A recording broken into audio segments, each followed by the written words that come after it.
un petit peu pour l'utilisation de la calculatrice. Alors, petit point important, vous avez vu qu'à chaque fois, les chiffres étaient notés de la même manière, ce qui correspond à ce que vous avez sans doute appris et pas oublié, à la fameuse notation scientifique, donc le fameux SCI de la calculatrice, qui me dit que on appelle notation scientifique un nombre qui sera noté de la manière suivante, c'est-à-dire A, avec A compris entre 0 et 10, donc entre 1 et 9, fois 10 puissance 1 entier. Donc un entier positif ou négatif, mais un entier. Donc voilà ce qu'on appelle la notation scientifique. Et c'est ce que vous donnera systématiquement votre calculatrice quand vous lui demanderez un résultat en puissance de 10 avec le fameux mode SCI. Alors, évidemment, tous ces résultats avec des puissances sont très utiles en physique. Et du coup, on va utiliser beaucoup de préfixes qui vont remplacer en fait les puissances de 10. Donc, notamment sur les cours, sur les atomes, sur l'univers. Donc, on a beaucoup de puissances de 10 qui interviennent, de puissances négatives ou positives. Et donc, on va préférer utiliser des préfixes pour avoir des nombres beaucoup plus simples à écrire. Donc, par exemple, ici, quelques préfixes parmi les plus utilisés.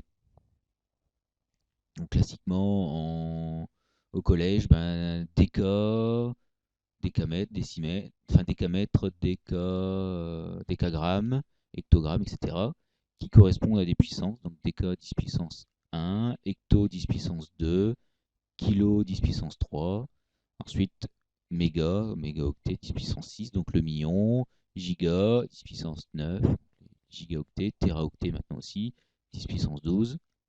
Pareil pour les sous-multiples, donc puissance négative, décimètre, décilitre, centime, milli, micro, nano, pico, donc qui sont très utilisés en physique, que vous avez utilisé déjà pas mal de fois, et qui vont nous permettre de réaliser des conversions assez simples sans forcément passer par les fameux tableaux de conversion.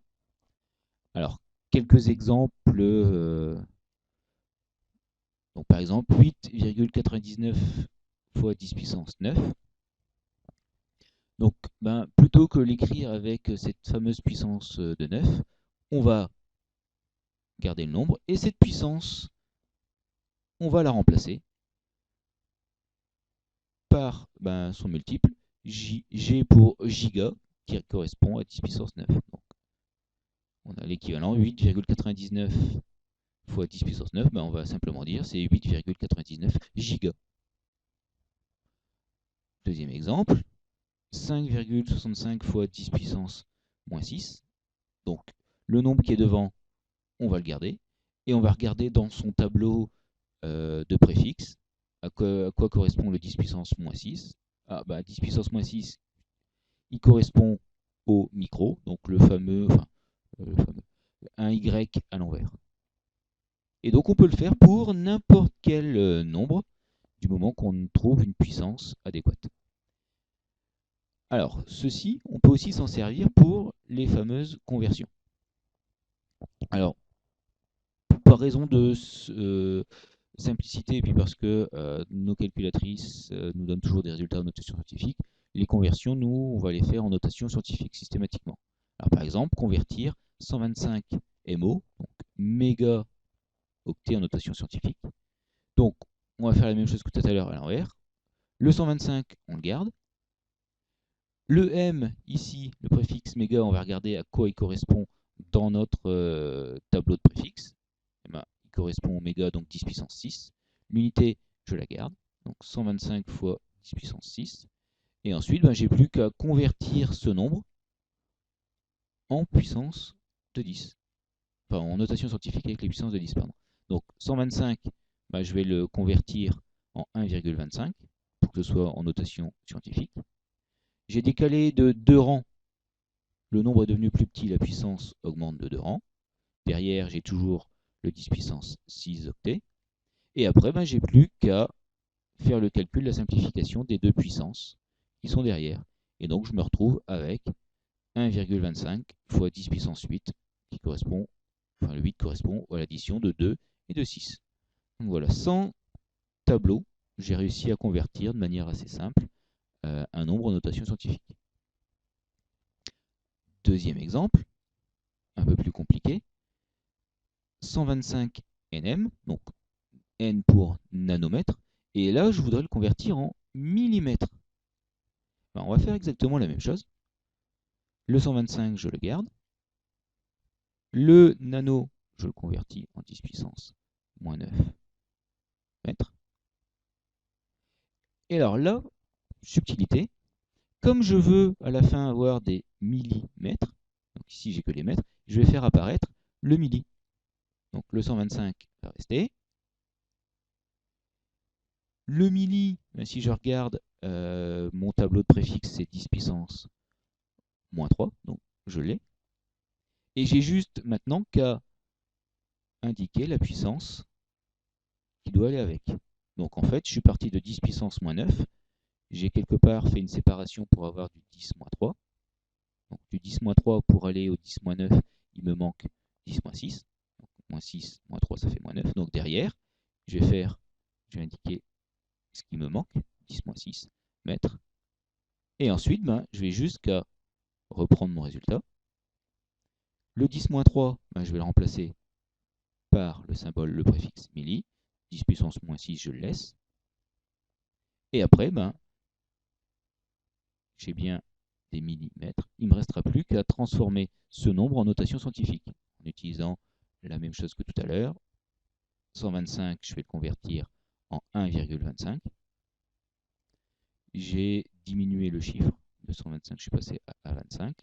Donc la puissance doit augmenter de 2. Donc 2 moins 6, j'augmente de 2, je passe à moins 4. Donc voilà, en utilisant les notations scientifiques et les préfixes. Alors, on peut aller un petit peu plus loin. Donc là, ça commence à devenir plus compliqué, oui et non, mais en tout cas avec une petite astuce. Vous allez faire la même chose. 125 cm3. Cette fois-ci, je voudrais convertir des unités au carré, en mètres carrés, toujours en notation scientifique. Alors la méthode à la base reste la même. 125, je garde toujours le nombre. Je vais regarder le préfixe à quoi il correspond. C pour centi, il correspond à 10-2. Et je ne vais pas oublier que c'est une unité au carré. Donc je laisse au carré, mètre carré. Puis après, c'est un calcul de puissance, 125. 10 puissance moins 2 au carré, ça fait 10 puissance moins 4 mètres carrés. Et après, j'ai plus qu'à convertir mon 125 en notation scientifique. Donc 1,25. J'ai toujours décalé de 2 rangs. Le nombre a diminué. Donc 2 rangs, c'est 2 rangs supplémentaires. J'étais à moins 4. J'augmente de 2 rangs. Oups.